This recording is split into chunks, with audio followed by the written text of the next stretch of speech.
Greetings, everyone, and thank you for joining us. My name is Sanjay Jacob. I'm a senior director at Microsoft.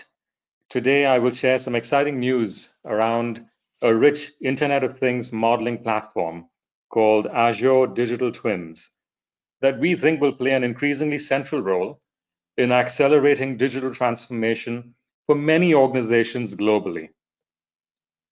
I will share the Microsoft vision. We will get into customer examples by industry, and then I will dive deeper into some developer-oriented features given the nature of this audience. Now, we have 30 minutes, so we will cover what we can, but please know that there are great resources that I'm going to be pointing you to at the end so that you can build your own solutions. Our vision at Microsoft is to enable the intelligent cloud and intelligent edge. What that means and what we mean is a new durable compute paradigm with solutions that span from the cloud to the edge, where there's actual compute, AI, intelligence that is running in both places. This is a profound shift. IoT has already started fusing the cloud and the edge. Over the last several years, we've been adding new capabilities in symmetry. So you run workloads in the cloud and distribute them to the edge or vice versa. So AI, 5G, these are really important new waves of innovation that will, we think, enable an even higher connection between the cloud and the edge. What we will talk about today is where all of this is going, which is digital twins. With digital twins, you start to be able to have living digital replicas of entire edge environments mirrored in the cloud with business logic triggering changes to that digital replica. So as I mentioned, a twin is essentially a digital replica of something. Now, in our vision, it is not just about a digital twin of an asset. It is about digital twins of entire environments and what's required to do that. It is important to step back and say, where are all of these connected solutions actually going? For the past few years, customers and partners have been putting together solutions around connected assets. But like I said before, it is not just about connecting assets together. It is about finding intelligence from what's happening on those assets. So, predicting maintenance, predicting downtime, figuring out how to improve those to develop better services that are products for customers. And what we're seeing is a secular trend towards connected environments, where it is about the environment that those assets are actually in, including, and this is important, including the people interacting with those assets, the processes that are happening in those environments. And then, as businesses put together connected assets and connected environments and find insights from those insights form partnerships between them. Connected environments actually span many of the verticals. With manufacturing, for example, increasingly we are seeing leading edge manufacturers connecting not just the assets, but entire buildings, understanding people working in these, understanding the inbound supply chain, the outbound distributions. In real estate, we see companies putting smart office solutions, tracking everything happening in an environment, creating breakthrough employee and servicing experiences. In healthcare and public spaces, smart stadiums, smart cities, agriculture. This is not just about crop yields, but understanding all of the things going into producing those crops, namely the power that is used, the water that is used, the pesticides, and reducing those. So IoT and digital twins, it's about all of these connected environments starting to become connected, but there's a level of visibility that they provide that wasn't available before. This provides huge new opportunities.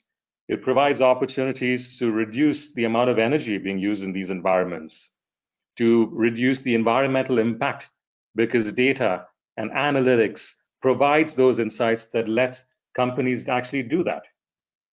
Now I'm going to quickly switch to a video.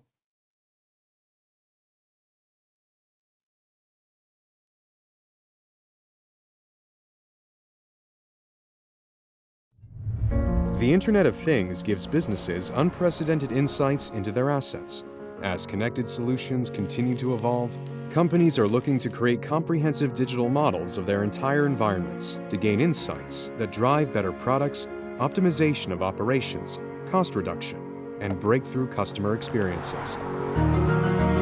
Examples include buildings, factories, farms, energy networks, railways, stadiums, even entire cities. Yet modeling and creating a digital representation of an environment can be difficult for even the most sophisticated enterprises. Azure Digital Twins makes this easy.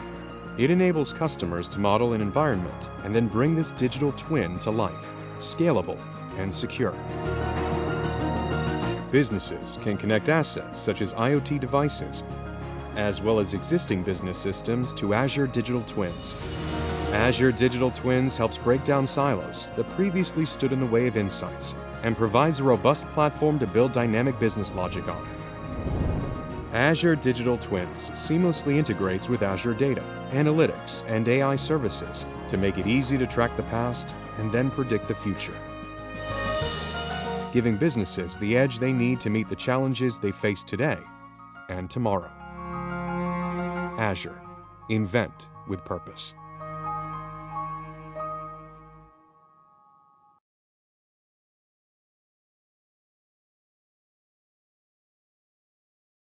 Excellent. Hopefully this video made clear that some of the benefits of twins help organizations accelerate the time to value.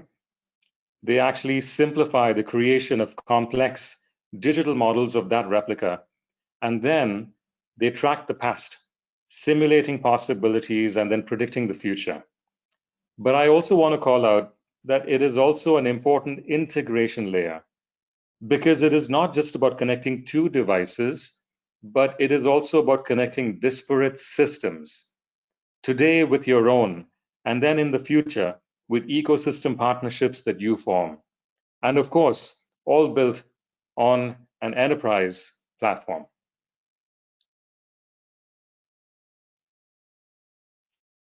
So Twins is the live execution platform where you model all of these silo data systems and then integrate them into the rest of the platform services in the cloud.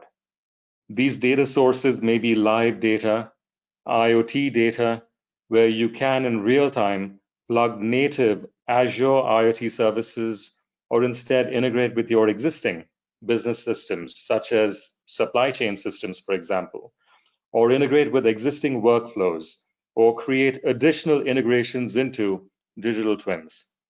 All of these workflows drive additional insights. They push insights into output systems in the form of alerts, time series data, or visualization capabilities. Over the last 5 years or so, we put together an industry-leading portfolio that goes all the way from IoT and edge device support, as I was mentioning earlier, from the tiniest of devices running RTOS that can run in just kilobytes of memory on tiny microprocessors, all the way to multi-blade on-premises Azure itself running on Azure Stack Hub and everything in between. So we've been enabling edge technologies from the smallest devices onwards to be able to run fully disconnected outside of the cloud on devices even smaller than a Raspberry Pi, for example. The hub that we have, the IoT hub, connects and manages millions of devices, sending billions of messages, feeding more storage and analytics for businesses. So I'm just going to show a couple examples over here to bring it real, right? To show you in action what some of our customers and partners have been using with digital twins, and hopefully inspire some of you to build solutions of your own. GE Aviation's digital group is using Azure Digital Twins in a really unique way. GE Aviation is using Twins to combine data from two disparate systems, creating a living replica of an aircraft. One system keeps track of the performance of an aircraft when it is in the air, and the other system keeps track of everything that happens to an aircraft once it lands on the ground. Currently, it is a very manual process to connect the data from these systems for auditing and tracking purposes. So with the new system in place, GE Aviation will have what I would call a living database that tracks the performance of airplanes. Moving beyond tracking the performance of an aircraft in its current configuration, GE Aviation is using Azure Digital Twins to model and maintain a record of each component and part of the aircraft. They will be able to see previous aircrafts that a given part was actually on. The performance of the part on each aircraft can also be modeled and simulated. So the maintenance of the part on previous aircrafts and the performance of the part on the current aircraft. So my point is all of these new insights into the historical performance of components of an aircraft will help them identify potential issues, diagnose current issues, and ultimately decrease the cost of maintaining an aircraft. Brookfield Properties and one of our great partners in digital twins, Willow, have provided a breakthrough customer experience and servicing experience at their One Manhattan West property.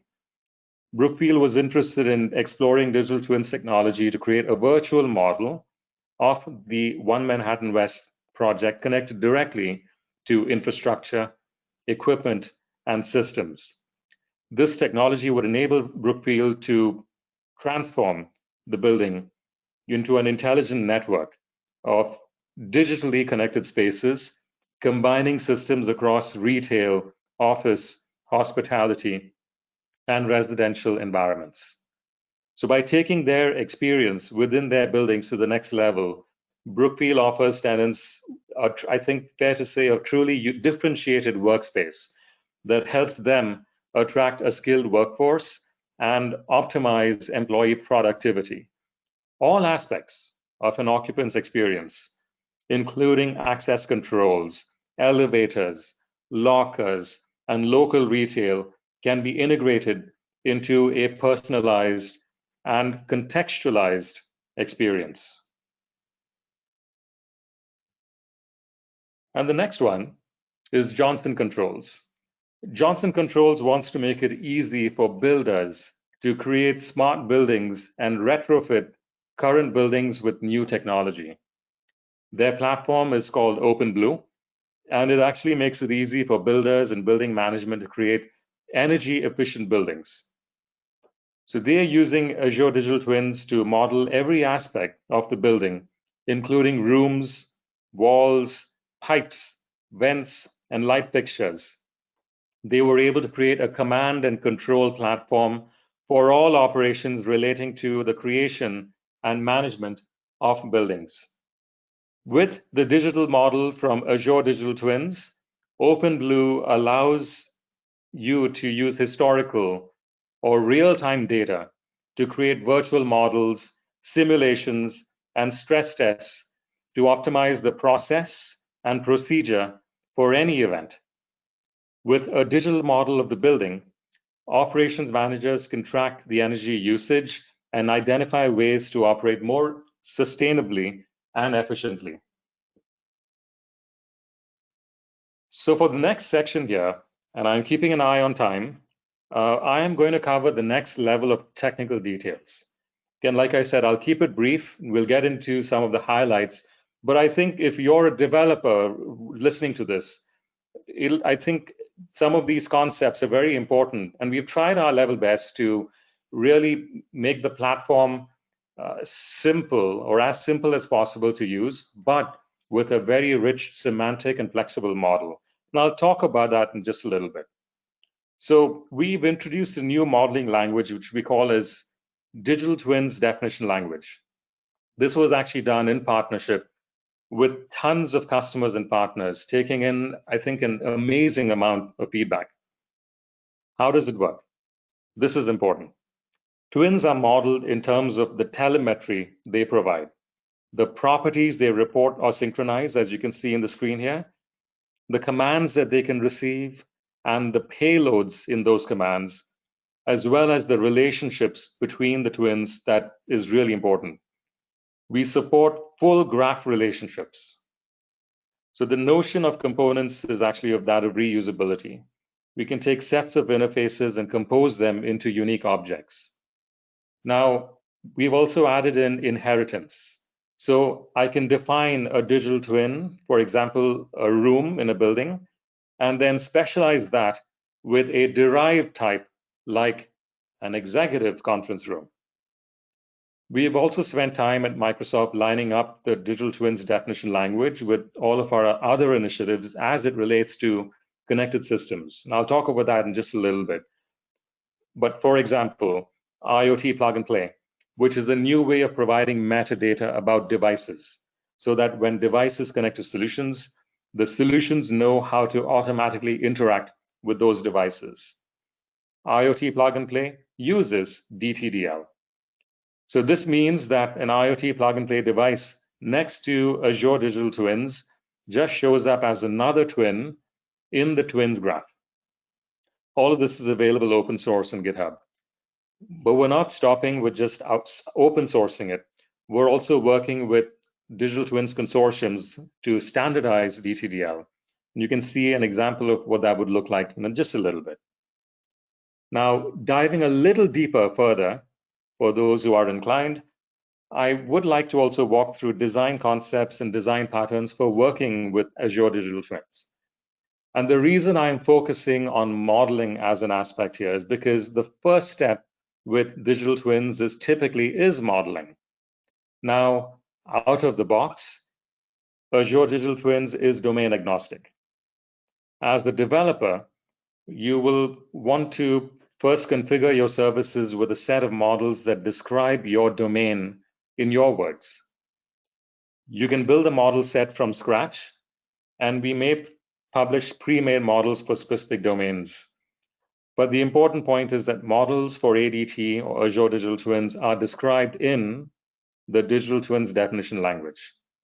And with DTDL, you get to describe the entities and concepts that matter for your business and how these entities relate and connect to each other in semantic terms.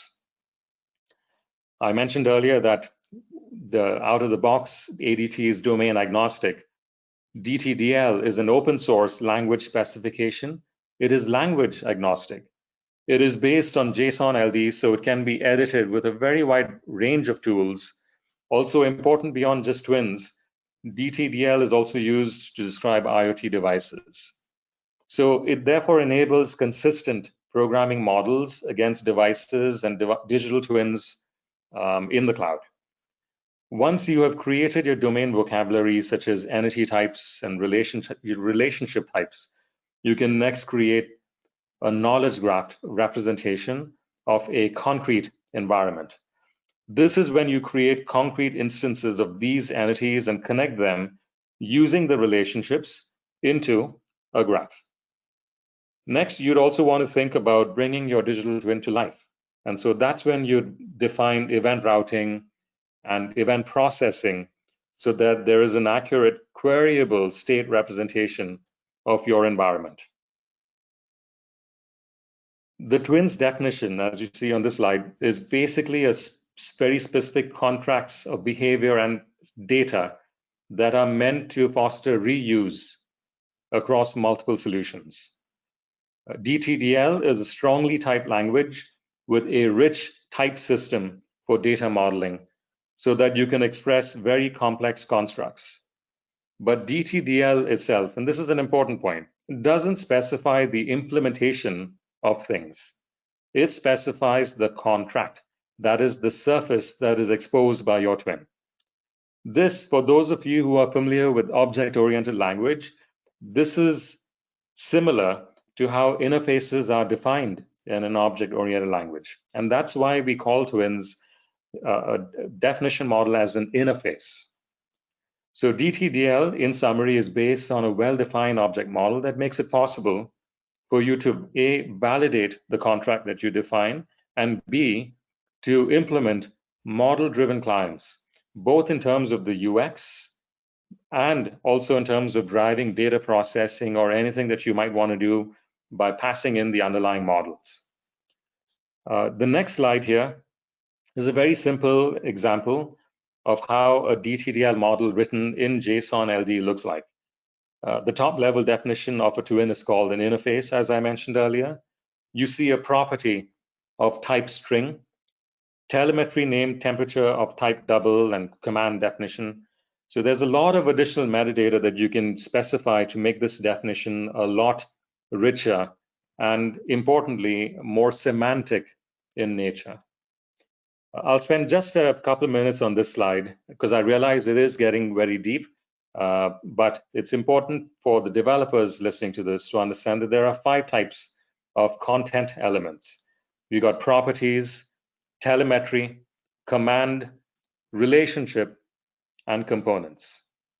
So properties are type data fields where you can store data and query against. In other words, they are your data. Telemetry, on the other hand, are like events. They are messages that are not backed by storage. So I would think of telemetry as an event stream. You can listen to it. And if you want to draw correlations here, it is most similar to an event in a programming language. Next up is commands. Commands are the equivalent to programming methods. They enable you to define the behaviors for your device. Relationships are at the heart of the digital twins knowledge graph. They describe all the possible ways that you can connect and relate between different twin entities in your graph. Every twin or entity describes a noun. And the way that I would simplify this explanation here is a building, a room, an HVAC system, a manufacturing line, a grinder machine in a factory. The relationships are the verbs in between these nouns. For example, a building contains rooms. An HVAC system cools the room. A maintenance team is assigned to a factory floor, or whatever other semantic relationship that you may wish to define. Relationships can be spatial. For example, a factory contains machines. They can be logical, or they can even define business processes. In other words, relationships are, I think, the fabric of the knowledge graph, where all the interesting queryable connections between entities are defined and used. And importantly, relationships can also have their own properties in DTDL so that you can actually use relationships themselves as powerful modeling constructs that make many modeling problems a lot easier to handle. And then the other point I wanted to call out, I'll quickly move to the slide so you see a bit of an overview. It's another view. Inheritance. So an example here is a generic room type, and I mentioned earlier about a specific subtype like an executive conference room. Inheritance is interface-based. So while every twin has exactly one interface, that interface itself can extend or inherit from any number of surfaces. So again, drawing parallels over here, this is very similar to the C# interface inheritance. Okay, so moving on to the next slide. Next, once you've modeled, for example, an energy distribution network, your factory, then it's time to create a living digital twin of that.